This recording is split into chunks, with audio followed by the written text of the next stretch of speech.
Bonsoir à tout le monde. Donc, nous ñëwaat rek waxtaan ak yéen comme niñ koy defee toujours. Aujourd'hui, toujours comme on l'a vu dans tous ces jours-ci, dañu bëgg a concentrer wu ci li nga xam ne moom mooy suñu ay ressources naturelles. Et vraiment li nga xam ne moom mooy suñu problème Sénégal. Parce que tey jàpp nañu Bougazelli, ceux qui sont intelligents, ils savent ce qu'ils savent. Et tous les Sénégalais, ñu ngi yuuxoondoo, ñu ngi daanoondoo. Pour nous, la vague a finalement déroulé. Mais il y a un cas, comme ni ma koy waxee toujours, doomu aadama yi. Sénégal, en réalité, li mu firi suñu gaal la, suñu gaal.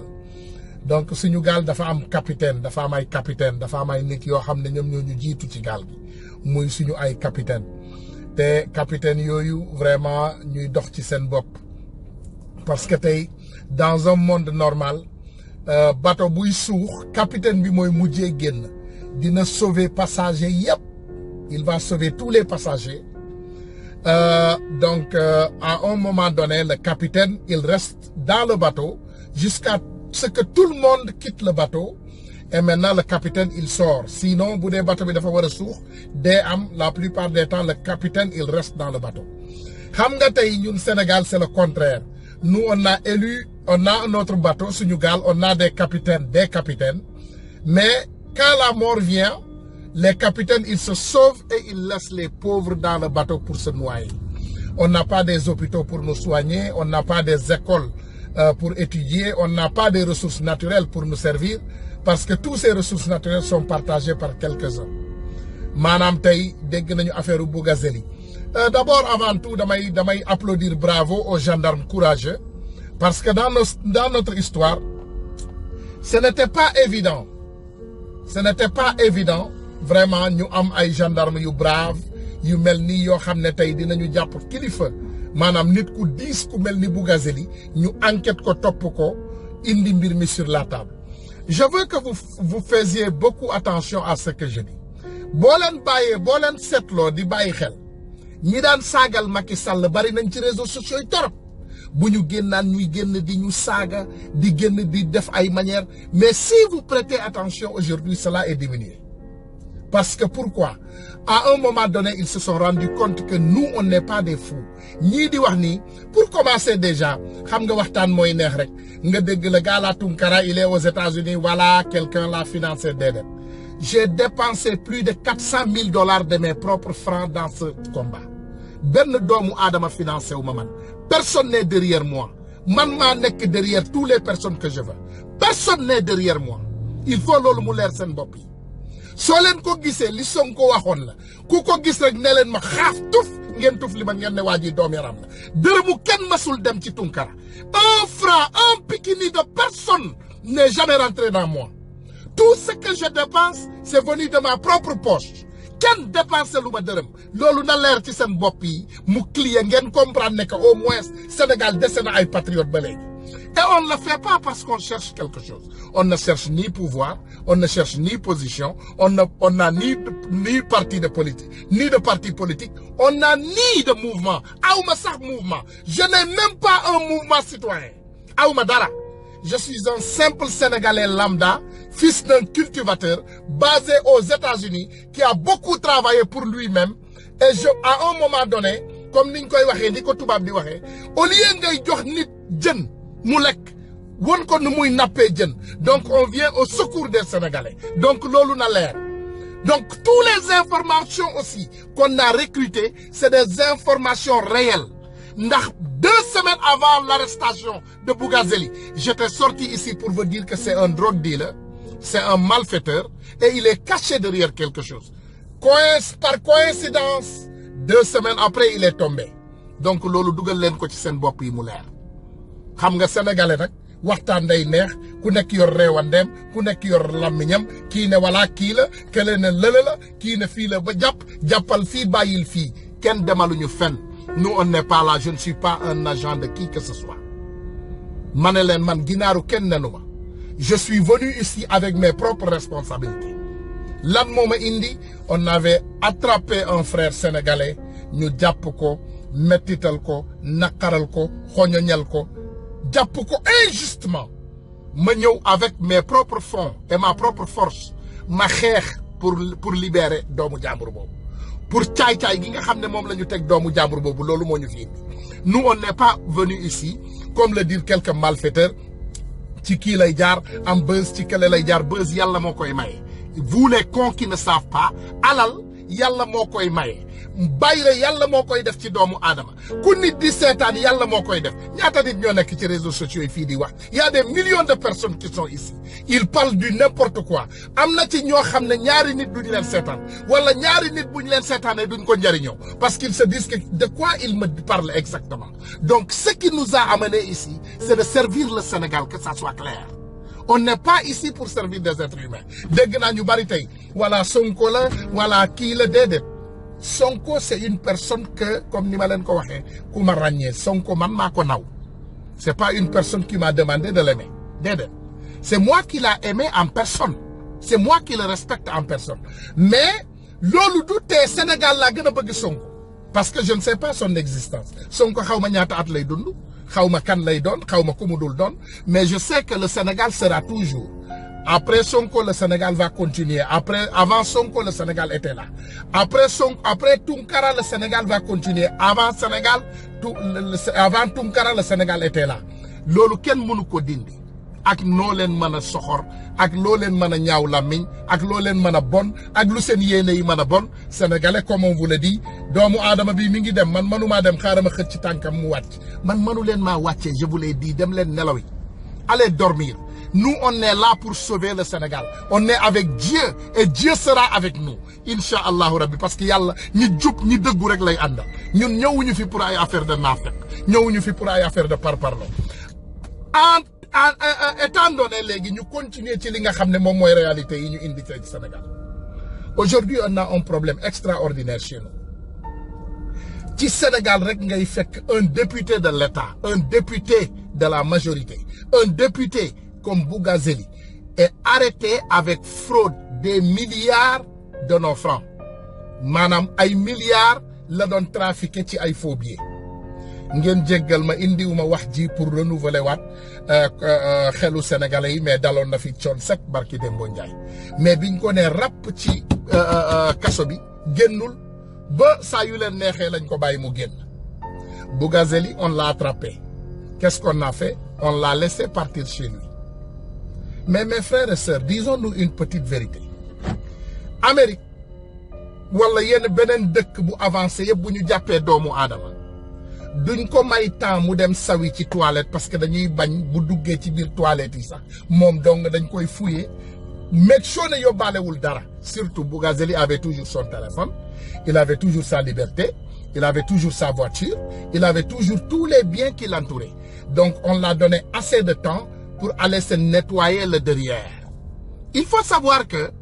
nit tamit soo ko jàppee flagrant délit ou pas il faut nga jàpp il faut nga am ay preuves il faut nga décortiquer ay preuves yu bari il faut nga am ay pions yoo leen dajale si vous vous rendez compte quand on a attrapé Bougazeli il est allé à la gendarmerie on l'a donné le temps de rentrer chez lui aller cacher tous ses malfaits aller faire tous les malfaits qu'il doit faire parler avec Aliou Sall parler avec Cheikh Kanté l'ancien directeur du port autonome de Dakar Cheikh Kanté moomu tey moom mooy ministre PSE est-ce que parmi les Sénégalais vous vous rendez compte qui exactement il est Cheikh Kanté est-ce que tey Sénégalais yéen ñu bari yéen bàyyi ngeen xel kuy Cheikh Kanté bàyyi ngeen xel kan mooy Cheikh Kanté Cheikh Kanté c'était le directeur du port autonome de Dakar dañ ko jël dugal ko foofu ci port bi pour mu ñëw def lan pour mu ñëw sàmm intérêt sénégalais yi Cheikh Kanté dem defi fa lan mu dem di sàmm intérêt Cheikh Kanté dem port y a combien de sociétés au port autonome de Dakar la majorité partie des sociétés du port autonome de Dakar Cheikh Kanté est majoritaire on il est maanaam moom mooy majeure partie moom mooy moom li nga xam ne moom moo ëpp doole ci société boobu doomu sénégalais yëpp gis loolu ñëpp xam loolu on connaît tout ça loolu yëpp xam nañ ko gis nañu Cheikh Kanté tey mu jóge port ñu def ko lan ñu def ko ministre PSE xam nga keroog ñu ngi leen di wax ñu ngi leen di ne Bougazeli maanaam boo leen xoolee nee nañ leen 74 cellules la am foofu ci Guédiawaye il a 74 cellules Bougazelli il a 74 cellules à Guédiawaye. Mais vous connaissez combien de cellules il a, Cheikh Kanté? Cheikh Kanté a 95 000 cellules à travers le Sénégal. 95 000 cellules. Écoutez-moi bien.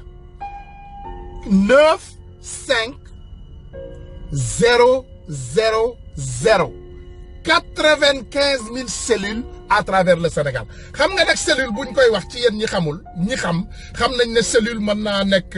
association mën naa nekk 15 personnes mën naa nekk 20 mën naa nekk 30 comme mën naa nekk 50 comme mën naa nekk 100.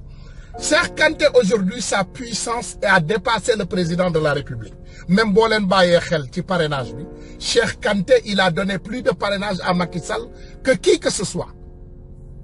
Parce que lan tout simplement dafa bëgg a gën a taxawal toogaay arrière am barki Dembo Ndiaye defe naa gis naa benn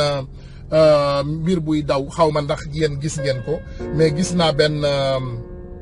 affaire ci news bi où Cheikh Kanté il se disait que waaw pauvreté bi gars yi niñ koy waxee melatul noonu waaw Sénégal tey maanaam Cheikh Kanté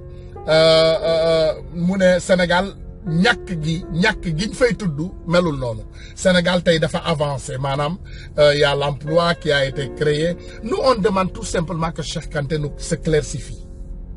xam nga tey doomu aadama boo xam ne déjà ñu ngi ko doon jiiñ càccum luubal 17 milliards 17 milliards Cheikh Kanté 17 milliards pour ngeen xam les Sénégalais ce que ça signifie dans l'argent de Cheikh Kanté c'est comme une goutte d'eau dans un seau plein de l'eau déglu leen ma de dafa mel ni nga yor siyo ndox nga toqal ci benn toq ndox alalu Cheikh Kanté noonu la toll. dinaa leen dégluloo quelques vidéos balaa may sori sur Cheikh Kanté defe naa yàgg nit ñi yàgg nañ ko wax yéen yàggu leen koo déglu mais les gens l'ont dit doomu aadama yi yàgg nañ koo génnee peut-être ñun ñoo leen dégluwul mais may leen ma tuuti ma indil leen benn wala ñaari audio vidéo ci Cheikh Kanté ngeen am loo leen comprendre tuuti sur cette personne. Cheikh Kanté, il n'est pas un n'importe qui. Voilà. Bi ñu identifié, ñu xool xayma, ñu organiser jeunes en 40 collectifs. C'est ça, Cheikh Kanté. Ngeen baal ma. Donc Ndiaye 15. Voilà. moo oo leen waxtaan ak ñoom. nee na ñun ñëpp benn yoon wi la ñuy jàpp pour réélire président. collectif bu ci nekk ma jox la 250 000. pour une animation à la base ngeen waxtaan ak nit ñi mer ngeen jëli leen ñi xamul ngeen xamal leen ñu ne déet département bi coow lu bëri ñi mer fii naan du ñu woote man leen déet ñëw leen président Macky Sall moom moomee te kooku yàgg naa ko def ci 16 communes yëpp ñi ngi ci identifié jox nañ la 250 000 pour nga dellu ci suuf. dëgg ngeen. ah 500 000 la. ah maa ngi jum sax voilà bu ci nekk jox naa la 500 000 maa ngi jum sax pour nga dellu ci terrain bi dem liggéey parce que président Macky Sall moom moomee tey ma ne nag commune Fatick 11 comités électoraux ku ci nekk dinaa la jox 500 000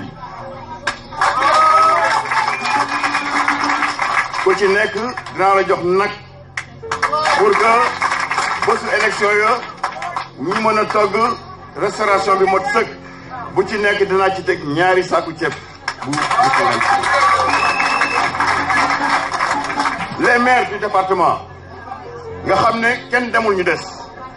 non seulement dañuy. voilà xam nga lii yéen a ko déggal seen bopp lii jógewul ci gémmiñu Tunkara ça c'est un directeur du port autonome de Dakar qui a presque dama leen di jox benn exemple rek laa leen di jox mën ngeen ko googlal seen bopp après mais dama bëgg ngeen déglu lii parce que loolu benn la sur les malfaits benn rek la scandale au port mi ngi nii scandale au port autonome de Dakar mi ngi nii léegi ñu ne scandale au port Cheikh Kanté créé une société fictive avec un capital d'1 milliard voilà bi setal.net Cheikh Kanté, le directeur général du port de Dakar, est le co-gérant de la société G3S G3S qui est chargé d'accompagner la structure pour l'obtention de la certification à mi ngi nii ñu jox leen numéro yi et la classe numéro yi ak classe yi ñu ngi noonu voilà donc ñu ne scandale au port, Cheikh Kanté a créé une société fictive. Mes frères et sœurs, est-ce que vous saviez que lépp luy drogue ci port autonome de Dakar lay jaar lépp luy faux billet ci port autonome de Dakar lay jaar lépp luy suñu ressources naturelles yi nga xam ne ñoom ñooy génn dëkk bi ci port autonome de Dakar boobu lay jaar les Sénégalais doivent savoir xam nga keroog bi ñu jàppee le bandit Bougazeli ma déglu leen son. s'il vous plaît monsieur. D'accord monsieur le ministre. D'accord monsieur le ministre. D'accord monsieur le ministre. S'il vous plaît monsieur.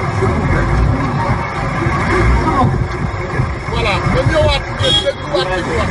il disait d'accord monsieur le ministre amul benn problème déglu leen. S'il vous plaît monsieur. D'accord monsieur le ministre. D'accord monsieur le ministre. D'accord monsieur le ministre. S'il vous plaît monsieur. xam nga doomu aadama yi ñu bari ñu ngi ne mais attends Bougazeli ñu bari mi ngi ne lan moo tax ñu gaaw a daaneel Bougazeli lan moo tax ñu daaneel Bougazeli lan moo tax Bougazeli mu gaaw a daanu Bougazeli dafa gaaw a daanu parce que dafa am ay kilifa yu ko wër yoo xam ne dañoo bokk ci mbir mi te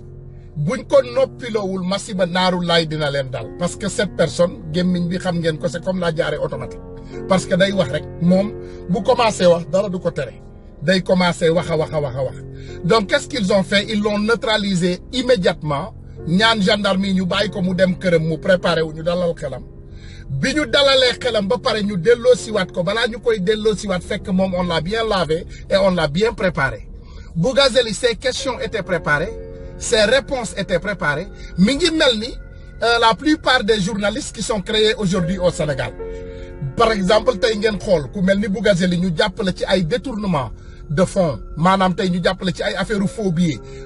gilaawaali bi gën a mag xam ngeen ne li dal Bougazeli internationalement c'est le scandale le plus grand de l'histoire du Sénégal xam nga nañu wax Aliou Sall ak pétrole Aliou Sall ressources naturelles Sénégal la sàcc ànd ci ak BP ak ñeneen Bougazeli Sénégal li ñuy wax ci affaire drogue il est à la tête li ñuy wax ci affaire faux billets il est à la tête donc nit ku mel noonu naka nga koy jàppee nga bàyyi ko mu génn dem këram sangu ba set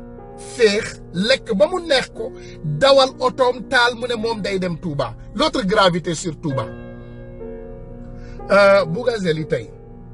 naka la doomu sénégalais yi waree mën a taxaw ñuy may nit ku jóg rek mu bëgg a takkal Touba ñu bàyyi ko mu jël otoom dawal ne day dem seeti sëriñ si te fekk vraiment en réalité li mu nekk di def mooy dafa bëgg a takkal sëriñ si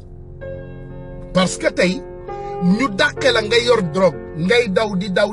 daw amuloo foo lakkatu nga ñëw ne parax man ci sama biir oto donc automatiquement moi tu me rends complice loolu dañ koy bëgg a wax sëriñ si rek pour ngeen bàyyi ci xel parce que xam nañu ne ñun ñi ànd ak yar ak teggin xam nañu ne yéen doo leen defkatu lu bon xam nañu loolu waxuñu ñëpp nag parce que am na ci ñoo xam ne ñu ndawaan ñoo xam ne ñooñu moom ci société boo dem am na ku ci baax ak ku ci bon am na ñu ci baaxul mais ñun xam nañ ne sëriñ si mag si ñi nekk ci bopp bi ñi nga xam ne ñooñu la ñuy bëgg di takkal ñun xam nañu ne takku leen donc da ngeen di gën a moytandiku rek ki leen koy wax nag seen benn nuñ koy waxee benn doomu baykat la rek bu jóge fële ci àll ba xëy na waxam amul sax njariñ ci yéen mais ngeen comprendre ne les magouilleurs du Sénégal ñun dañu jóg pour daaneel leen dinañ leen daaneel benn par benn bopp yi dinañ leen dagg toutes les têtes vont tomber incha allahu rabbi bopp yëpp dinañu daanu mais nag dañu bëgg ngeen ànd ci ak population sénégalaise bi ba bis boo leen déggatee nit kuy def ñaawteef di jubal Touba wala di jubal ci sëriñ si ngeen débarrassé wu de parce que balaa nit di yegg si sax ci yéen xool leen lan la bàyyi ginnaaw ba pare parce que tey nga xool nit ku mel ni Bougazeli gendarmerie ñu ngi koy xaar pour mu ñëw setal pour ñu enquête ko pour ñu l'enquête ko laaj ko am ay laaj yu firndeel yuñ ko teg Bougazeli jóg di daw di wutali ay sëriñ pour lan pour takkal suñu sëriñ si ëllëg ak si biir je vais vous dire une chose lii peut-être ce n'est pas le débat mais pour xool rek respect bi nga xam ne moom la Bougazelli am ci suñu sëriñ si ma tegal leen lii sëriñ yi ngeen déglul ko seen bopp xam nga lii boo leen ko dégloo du ñàkk dina am loo xam ne dina ko yokk ci xam-xam bi comme ça di ngeen comprendre ne Tunkara mii di wax de waxul pour boole leen ak Bougazelli mais Bougazelli gëmu leen Bougazelli gëmul sëriñ si gëmul Touba ngeen baal ma ngir yàlla ak yonente bi maa ngi teg benn vidéo nii ngeen baal ma ñu dégloondoo ko ñun ñëpp rek ñu déglu Bougazelli wax kat yee sàmmkat nappkat jaaykat jàngalekat rabakat rëbbkat yee yéen béykat yee feccakat fajkat waykat yee mën a am yaakaar jàmmi réew mi. déglu leen ma merci baal leen ma. jërë ngeen jëf ci seetaan beeg déglu bi ci programme yu rajo télévision bu Walfadjri mbokki xarit yi seetaan dalee nag jàmm ci seen émission Sélé Bayon tey jii nag ci alxamis ji ci Sélé Bayon ñu fiy dalal ñaari gan ku ci nekk am loo ñu war a nag ci actualité bi ka ca jiitu di Serigne Djily Gànnaar Mbacke bokk ci collectif des jeunes Mbacke maa ngi lay nuyu. maa ngi lay fay. déglu leen Bougazelli ni muy traité Serigne Djily pour yu leen di traité. di féliciter tamit ki nga xam ne moom laa bokkal ki ataay bi. di honorable député Seydina Fall. waaw xoolal waa ji ni mu ko respecté ko sax annoncé mu di ki nga war a jàkkaarloo ci débat bi di honorable député Seydina Fall bokk ci groupe parlementaire Benno Bokk Yaakaar APR waaye itam di responsable APR fële ca Guédiawaye maa ngi lay nuyu. soxna Ndeye Fatou maa ngi lay fay di la siyaare di nuyu sëñ Djily Gànnaar Mbacke te di ko siyaare di ko dalal jàmm di leen wax ne bisimilah. bisimilah ñu doon nag ci waxtaan wi dooree ko nag ak sëñ Djily Mbacke rawatina jëmee ko ci actualité bi xew-xew yi fii mujj ngeen bokk ci collectif des jeunes Mbacke am nag lu ngeen jibal dëgmal ko mais da ngeen di def benn ndaje le 29 waaye laata ñu say yëg gis nañu ne sëñ Assane Mbacke mi nga xam ne moom ngeen jiital ci collectif bi ñu ko teggee yokko ci yoon yéen ngeen def délégation gis xalif général des mourides Cheikh Sidi Mokhtar Mbacke mu woo leen ci ngeen dellu ci dundinu li ñuy xaar ci sëriñu Mbacke mu di alxuraan bi ak jaam yi waaye politique bi ngeen seppi ci seen i loxo. sëñ Djily Gànnaar ban jàngat ngay am ci kàddu yu xalif bi. waaw kàddu yu xalif bi moom ñun ay murid lan te itam ay murid saadix lañu nekk taalibe yi Serigne Touba lan te Serigne Touba rek lañu ko kàddu yi nga xam nag moom la xalifa bi yëkkati keroog bi nga xam ne am na délégation boo xam ne dem na fa di lenn ci collectif des jeunes Mbacke dem fa sëriñ bi la mu wax lu leer la muy sama tur bëggatuma ko ñu boole ko ak wàllum politique te loolu ab sëriñ war a def surtout xalifa général des mourides ndax opposition bi am na ci ay taalibe pouvoir bi itam am na ci ay taalibe kon jaaxaanaay la war a tëdde loolu rek la fa wax ginnaaw bi nag la ñu dégg ay nit ñoo xamante ni xam nañ ñi nekk seen ginnaaw ñu génn ci rajo bi ak télé bi diaboliser ko wax ko noo xamante ni demewul noonu jërul sax ñuy cité jour mais xam na ni entourage wu sëriñ bi ñu ko wër fi mu toll nii nguur gi lañ fi nekkal ak Marième Faye Sall ndax ka wax loolu ñun xam na ni jamonoy Abdoulaye Wade mi jamonoy PDS Abdoulaye Wade la fa nekkaloon ba Abdoulaye Wade demee ba daan nag mu nekkal fa ki nga xam ne moo di non jërul di tudd aw tur parce que si émission la nekk mais suñu junjee ñun ñu dëkk Touba ak ñu dëkk Daarul Muxti daan kan la ñuy wax waaw. d'accord honorable kàddu xalif bi yow. déglu leen honorable bi rek. waaw gis-gis bi ma ci am mooy di ko rafetlu te kàddu xalifa moom li murit baaxoo mooy jëfe ndigal loolu di wéy ci ndigal loolu ndax daf ñoo njaboote uuf ñu ñun ñëpp donc bu nee turam bu mu jubati ci wàllu politique loolu moom du ñu def lu dul jëfe ko ma am yaakaar ni ñoom dinañ ko jëfe parce que ñoom ni ma gisee seen taxawaay doon na loo xamee ni ab sëriñ du ko ni taxawee te ñoom il faut ma fàttali leen jotaay bi balaa moo waroon a fu mu doon gën a neexee sëñ Assane Mbacke mi nga xamee ni moom la ñu invité woon mu ñëw toog jàkkaarloog man ba ma wax ko li ma ko bëgg a wax danaa ko wax lu muy dégg te danaa ko teg ci yar danaa ko teg ci taalibe danaa ko teg ci fulla ak fayda parce que. nan lañ taxawee doo xamante ne. ma ñëw rek mais dañ lay laaj. déglu rek mooy posé question déglu rek parce que lu tax mais soo waxee il faut nga leeral tamit. dama bëgg lan taxawee noo ko ak sëriñ waru ko taxawee. jëm si waaw nan lan taxawee noo ko ak sëriñ waru ko taxawee. ci laa jëm si man maay laaj nag yow sëriñ nga nag waaye nag fii moom mooy ñoom mais tamit nag du def ay accusation gratuite dafa noonu tey wax lan tey sëriñ toogu fi dama ni déglu ko dama ni responsable politique moo fi toog dama ni pour sëriñ toogu fi dama ni ak étiquette boo mën di jox waaw xaaral ma ñëw ak boo mën di jox man maa war a wax sëñ bi waa léegi may ko mu dégg su ma yeggalee nga wax bismillah yéen da ngeen fàtte ni yéen ñiy wax seen bopp ni ay jeune marabout ngeen yéen da ngeen fàtte ni yéen rek newu leen ci réew mi yéen rek dëkku leen ci réew mi yéen rek du ngeen ay sëtu sëriñ réew mi da ngeen ko bokk ak waa kër sëriñ Alaaji Malick Si doo dégg sëtu sëriñ Alaaji Malick Si da nga ko bokk ak waa kër Limaamu Laay doo dégg sëtu maam Limaamu Laay si naka su dul noonu dañ ko dégg ak da ngeen ko bokk ak waa kër Boukounta Ndiassane bokk ko suñu mbokk chrétiens yi les jeunes labe mooy wax nii déglu leen ko le vrai mouride. mais yéen ni ngeen bëgg a taxawee da ngeen taxaw taxawaayu politique waaye taxaw leen taxawaayu sëriñ mais nag bu ngeen taxawee taxawaayu politique bu ngeen ñëwee sur le terrain fekk ñun ñu làkk ngërëmal Serigne Touba liggéeyal Serigne Touba ba Serigne Touba gërëm ñun xam nañu luy murit su ngeen yaakaaree ni yéen na Abdoulaye Wade daan dundee ak les jeunes Mbàkke noonu la Macky Sall di dundee ak yéen vous vous trompez ndax ngeen seen bopp su ngeen yaakaaree ni maletu xaalis passeport diplomate. yaa ko xam ñun xamuñu ko oto bu rafet. xamuñu ko de. li leen Abdoulaye Wade tàmmal xamuñu ko de. xaaral ba ma pare ñàkk njëriñ lañ xam ñun. ñun xamuñu loolu bu ngeen yaakaar su ma paree rek nga jël su ma paree daa la déglu. ñi amuloon dara am 8 milliards ñoo xam loolu. su ma paree dinaa la déglu ba nga pare nga wax ba doyal su ngeen yaakaaree ni malet passeport diplomate oto moo tax ngeen di santage Macky Sall ndax li leen Abdoulaye Wade tàmmal ndax ngeen seen bopp Macky Sall di leen jox 1 franc Mali soxlawuñ ko. te it nag soxlawuñ ko bu leen xamal ni su ngeen mënoon dara ñun du lekk reba. xaaral ma wax la rek su ngeen mënoon dara vous yéen ñi wote élection Mbàkke su ngeen mënoon dara mbaa ngeen xam dara Macky Sall du falu ndax Abdoulaye Wade di ngeen àndaloon lekk xaalisam ba mu jeex loolu leen Abdoulaye Wade tàmbaloon nag ak Macky Sall du jàll bu yeboo ngeen toog te dem tëddi sa nelaw te dem sa tool yi liggéey ab Mbàkke day toog Touba Serigne Touba teral na leen bu dee surtout Serigne Touba ngeen yéen li ngeen di wax dëgg la ci yéen Serigne Touba teral na ay sëtam ba nga xamee ni dañuy toog Touba gële ñun dañuy liggéey par force yóbbu leen atte et puis yéen rek xaaral ma yeexal fa laay jeexale yéen a dugg fi ay sët waa kër Serigne Saliou yi xam nga ñoom lii mooy. waa kër Serigne Saliou dégg nga leen waa kër Serigne Abdoulaye dégg nga leen waa kër Serigne Fallou yi déggu leen déggoo ci kenn mais ay xale yu ndaw di mbubboo ay jeunes Maroc gëmuñu leen xam nga waa nag bu leen ñu sonal xam nga moom li mu wax nii par rapport ak